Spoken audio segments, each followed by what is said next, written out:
সুপ্রিয় দর্শক, আসসালামু আলাইকুম। আপনাদের সবাইকে স্বাগত জানাচ্ছি এখনকার আলোচনা। আপনাদের সঙ্গে আছি আমি সিরাজুল ইসলাম। দর্শক, অনেকগুলো গুরুত্বপূর্ণ খবর আছে, তার ভিতরে সর্বপ্রথমেই বলি, আব্রাহাম লিঙ্কন জাহাজ এই যে সংকটে পড়েছে তার মূল কারণ কি? তার মূল কারণ হচ্ছে কুয়েত, বাহরাইন এবং ওমানে মার্কিন নৌবাহিনীর ঘাঁটি ইরান যে ধ্বংস করে ফেলেছে, তার কারণেই আব্রাহাম লিঙ্কনের এই সংকট তৈরি হয়েছে, এমন দাবি করছে আন্তর্জাতিক গণমাধ্যম, ইরানি গণমাধ্যম, সবাই। এদিকে খুব ইন্টারেস্টিং খবর হচ্ছে, সংযুক্ত আরব আমিরাত ইরানকে বিপুল পরিমাণে অর্থ দেওয়ার বিনিময়ে ইরান যাতে হামলা না চালায় তার একটা চুক্তি করতে চাচ্ছে। এরই মধ্যে $300 কোটি দেয়া হয়েছে এবং আরও $2000 কোটি দেওয়ার একটা চুক্তি হতে যাচ্ছে। তবে সংযুক্ত আরব আমিরাতের ব্যাপারে কি বলছে সেটা কিন্তু আর একটা বিরাট প্রশ্ন। এদিকে ইরানের 3 জন পাইলট কাতারের কারাগারে বন্দী আছে, কিন্তু কাতার সে কথা বলছে না এবং তাদের সাথে ইরানের যোগাযোগ বা তাদের পাইলটদের পরিবারের লোকজন যোগাযোগ করতে পারছে না। এই ব্যাপারে আন্তর্জাতিক রেড ক্রিসেন্টকে চিঠি লিখেছে ইরান। কিভাবে ইরানের এই 3 পাইলট কাতারে আটক হয়েছে? আরও দুটি খুব গুরুত্বপূর্ণ খবর আছে।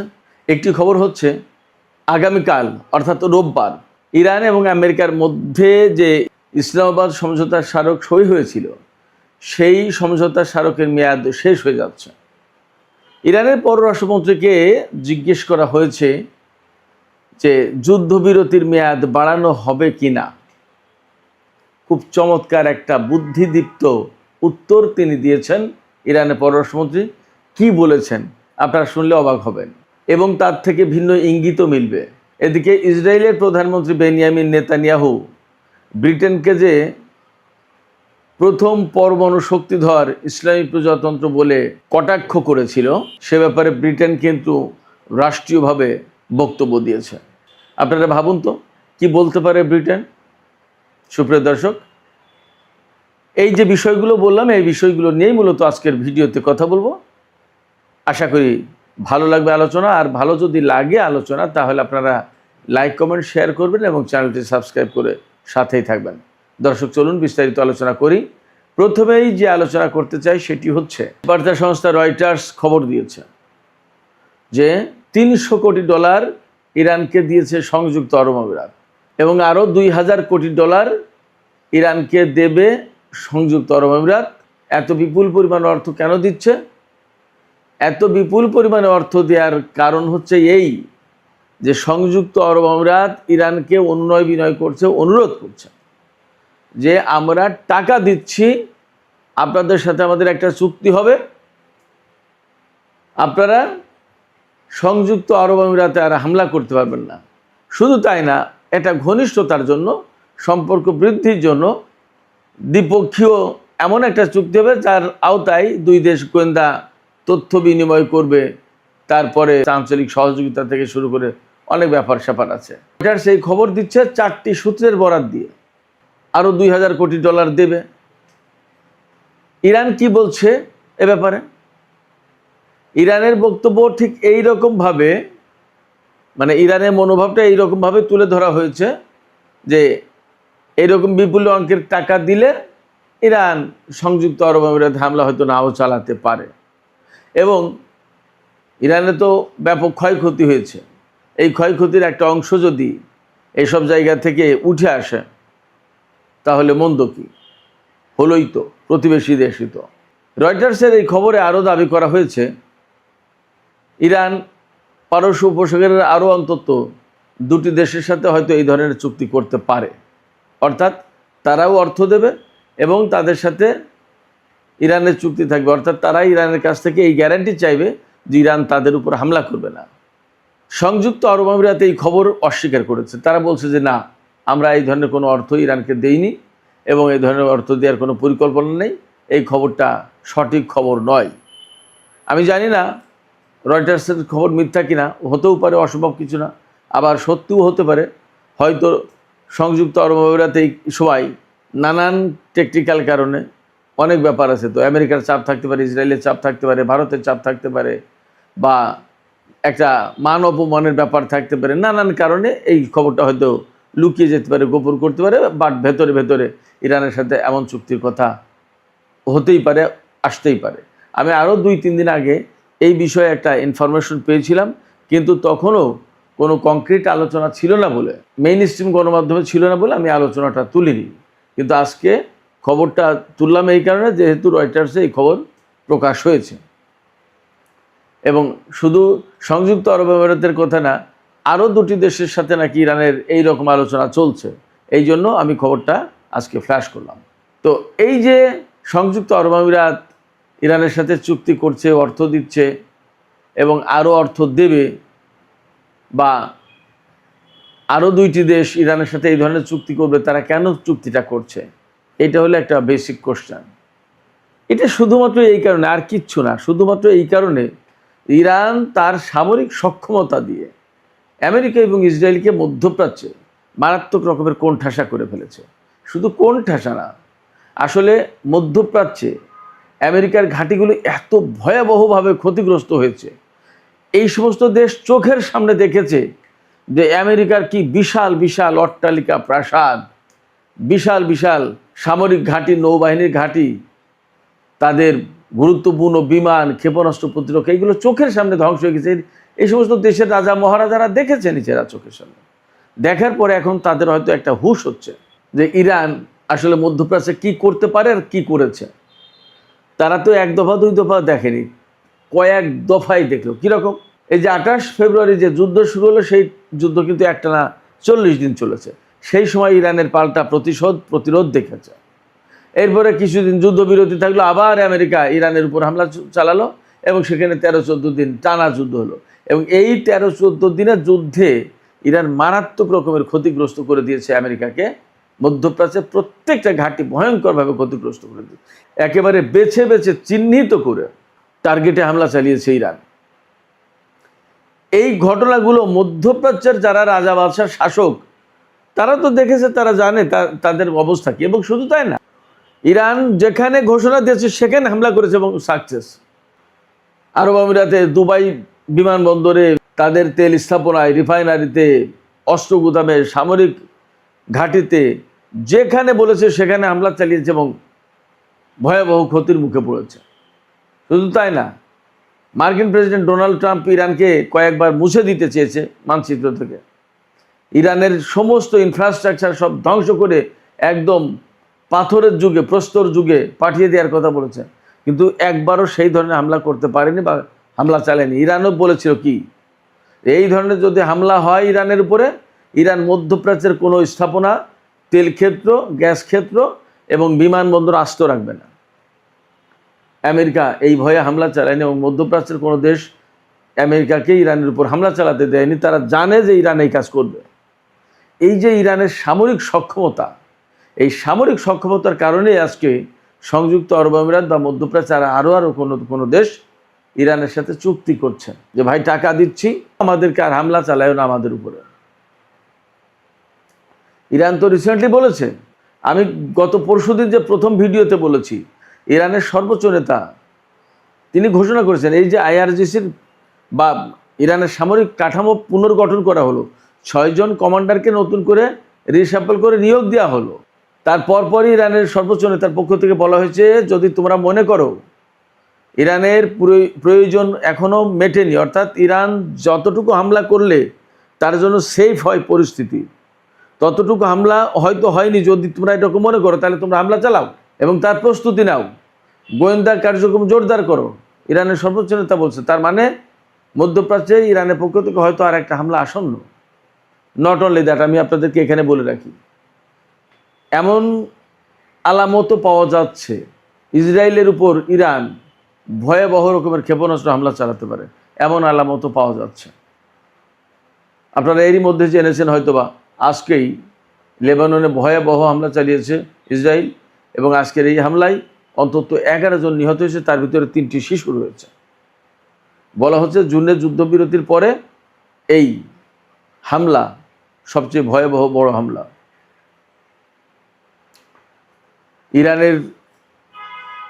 ইরানের যে যুদ্ধবিরতির শর্ত ছিল তার ভিতরে 1 নম্বর ছিল যে লেবাননে হামলা বন্ধ করতে হবে। সেই লেবাননে যখন হামলা চলছে, গাজায় যখন হামলা চলছে, তখন ইরান কি একেবারেই চুপ থাকবে?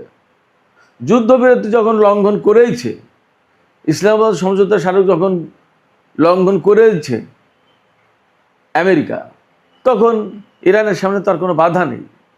অতএব সে কিন্তু নিশ্চয়ই পরিকল্পনা নিচ্ছে এবং তার লক্ষ্য ঠিক করছে।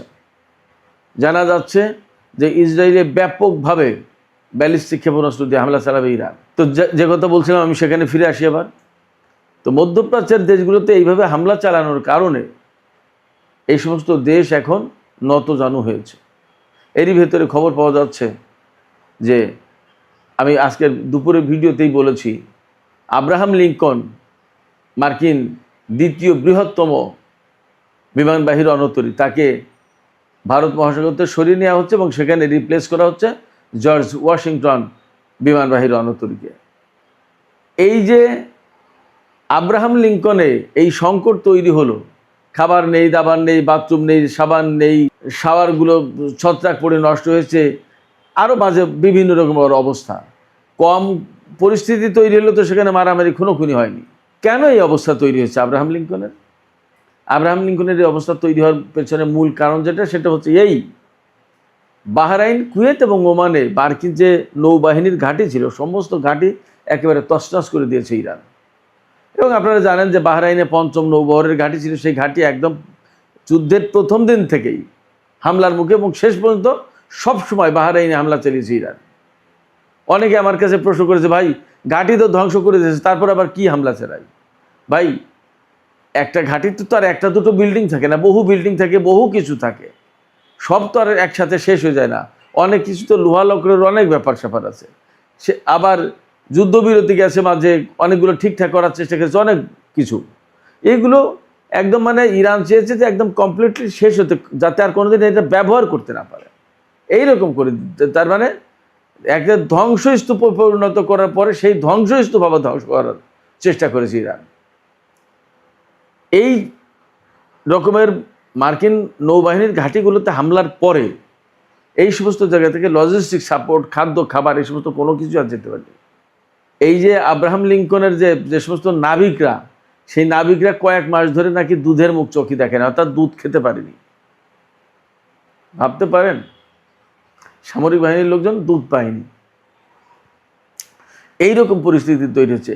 এখান থেকে প্রত্যাহারও করতে পারছে না, আবার এই সমস্ত যোগানও দিতে পারছে না। এখন মার্কিন বাহিনীর যা পরিস্থিতি, আমি আপনাদেরকে জানাই, দিয়েগো গার্সিয়া যে সামরিক ঘাঁটি ভারত মহাসাগরে, এই দিয়েগো গার্সিয়া ঘাঁটি থেকে মার্কিন বাহিনীকে এখন লজিস্টিক সাপোর্ট দিতে হবে। ওমান উপকূল থেকে ৩,৫০০ থেকে ৩,৮০০ কিলোমিটার দূরত্বের পথ, একদম খুব সহজ ব্যাপার না, সেখান থেকে নিতে হবে। সেটা হচ্ছে ব্রিটিশ ঘাঁটি। ইরান ব্রিটেনকে বলে রেখেছে, আমেরিকাকে ঘাঁটি মাটি কোনো কিছু দিয়ে সাহায্য সহযোগিতা করলে কিন্তু তারাও টার্গেট হবে। এটা একটা জটিলতা আমেরিকার জন্য। হয়তো পাবে, সেখান থেকে লজিস্টিক সাপোর্ট পাবে, বাট হর হামেশা ওমান থেকে, কাতার থেকে, কুয়েত থেকে, বাহরাইন থেকে যেভাবে পেত, এখন আর সেই যুগ শেষ। শুধু তাই না, এরা তো হরমুজ প্রণালী দিয়ে পারস্য উপসাগরে ঢুকতেই পারছে না। যুদ্ধ শুরুর দিন থেকে মার্কিন বাহিনীর যুদ্ধ জাহাজ আর হরমুজ প্রণালী দিয়ে ঢুকতে পারেনি, একদম বন্ধ। আর ইরান যখন হরমুজ প্রণালীকে কন্ট্রোল করা শুরু করেছে, তখন থেকে তো একেবারেই ক্লোজ। সেক্ষেত্রে আমেরিকা ইরানের সাথে যুদ্ধ করতে এসে এই রকমের একটা ভয়াবহ কঠিন পরিস্থিতির মুখে পড়বে, এটা কল্পনাও করতে পারেনি কেউ না।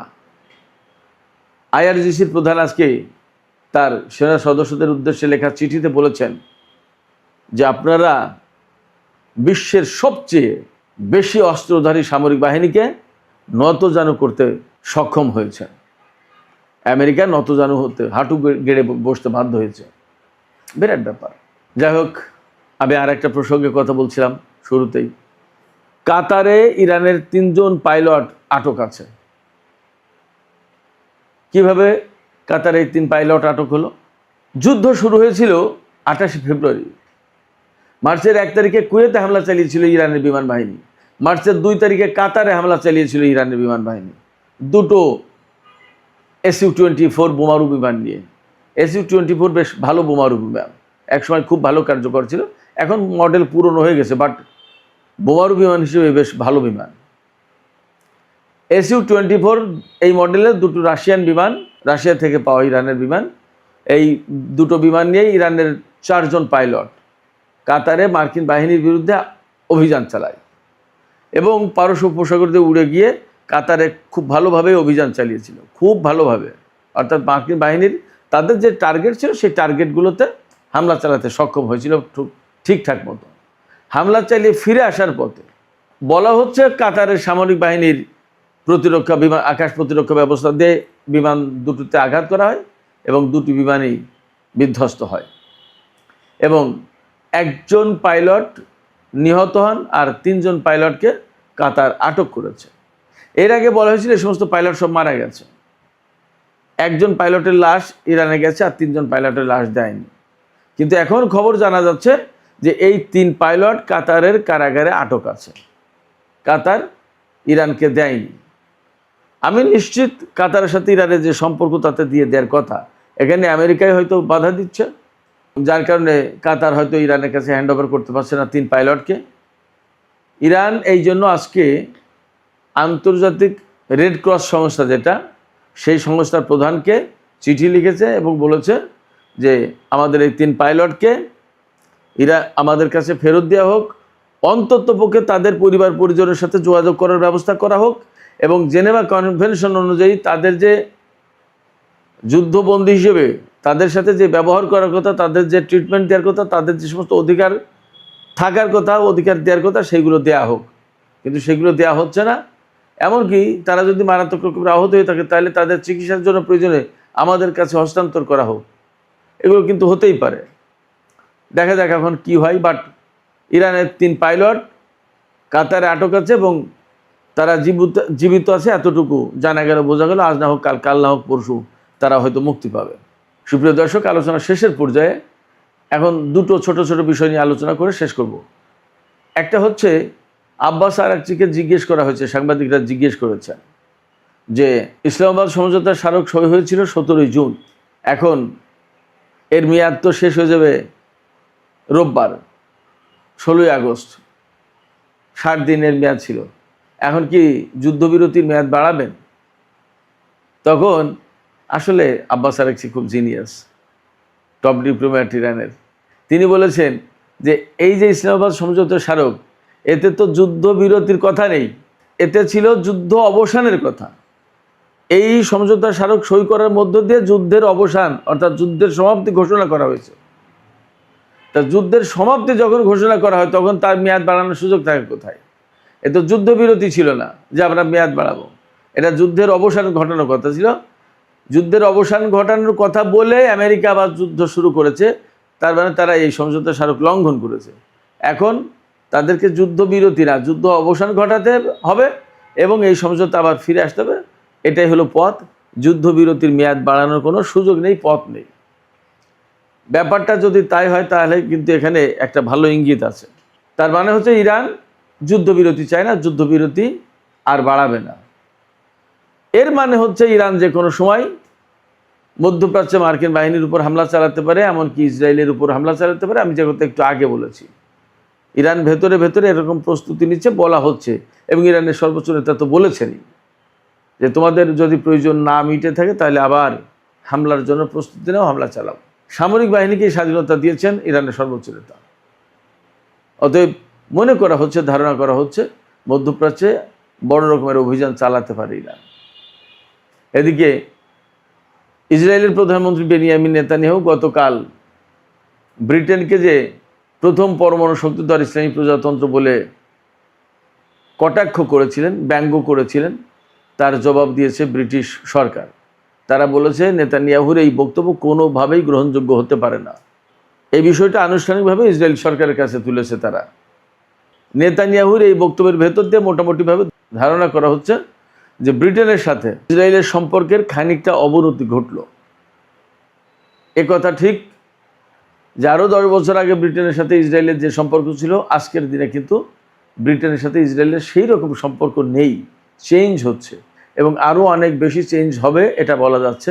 ব্রিটেনের যে মাইগ্রেশন, মুসলিম জনসংখ্যা বৃদ্ধি পাওয়া, মুসলমানদের হাতে বিভিন্ন পর্যায়ে ক্ষমতা যাওয়া এবং ব্রিটেনে প্রচুর পরিমাণে ইহুদি বিরোধী মনোভাব তৈরি, সমস্ত সব কিছু মিলে আমরা মনে হয় খুব বেশি দিন লাগবে না দেখতে পারবো ব্রিটেনের সাথে ইসরায়েলের সেই সম্পর্ক আর নেই। অথচ এই ব্রিটেন কিন্তু ইসরায়েলকে প্রতিষ্ঠার প্রধান নায়ক। সুপ্রিয় দর্শক, এখনকার আলোচনা এখানে শেষ করতে চাইছি।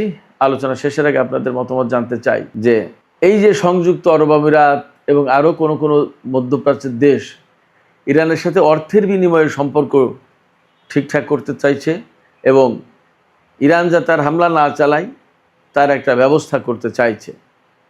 যদিও আরব আমিরাত এই বক্তব্য অস্বীকার করছে, কিন্তু আপনাদের কাছে কি মনে হয় যে এই ঘটনা সত্য হতে পারে এবং আসলে কি তারা অর্থ দিয়ে ইরানের পক্ষ থেকে হামলা বন্ধ করতে পারবে? কি মনে হয়, নাকি ইরান প্রতিশোধ নেবেই?